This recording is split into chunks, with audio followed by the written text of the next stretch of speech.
Hey everyone, it's been about a year since the World Health Organization officially designated COVID-19 a global pandemic on March 11th, 2020. Since then, we've gone through 3 different waves of infection. The first last year in the spring, then a wave in the summer, and the third running its course in December and January. In recent videos, I've highlighted the potential for a post-pandemic economic surge and the implications for commercial real estate.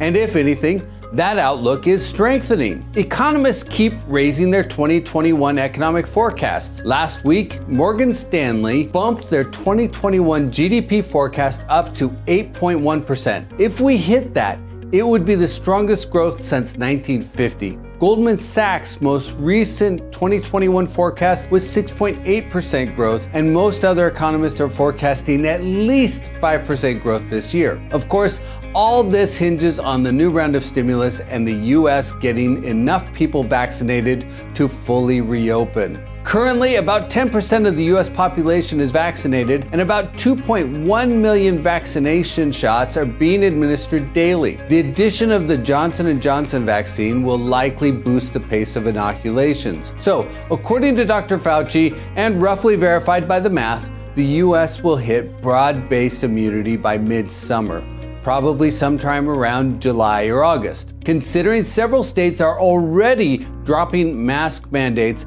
and trying to go back to normal, we could see economic growth start to ramp up in the next few months. That means jobs will begin to recover. Through February, total employment was still about 9.5 million below where it was last year, with about a third of those jobs in the hospitality sector, mainly restaurants and hotels. If states reduced restrictions and people begin to feel safe because they've been vaccinated, job creation could accelerate quickly. This has a lot of implications for real estate. It implies that hotel occupancy rates could rise substantively this summer. Not back to pre-pandemic levels, not yet, but maybe back to the 60% range on average, depending on location and tier of service. We could also see a stabilization of retail properties. Absorption last year ran negative 26 million square feet, pushing the overall vacancy rate up to 5.6% at the end of last year. But we could see that trend begin to stabilize. We probably won't see a lot of movement on industrial, which actually got a boost from the pandemic, but momentum should remain sound.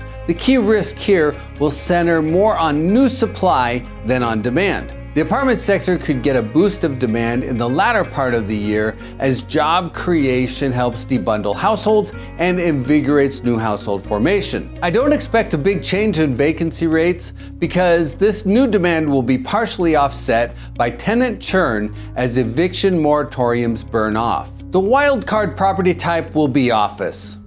Although people will be able to go back to the office full-time once they've been vaccinated, the question will be whether lifestyle changes, including relocations to the suburbs and even different cities, will reverse course. As a result, there's still a lot of uncertainty on how long it will take for office space demand to recover.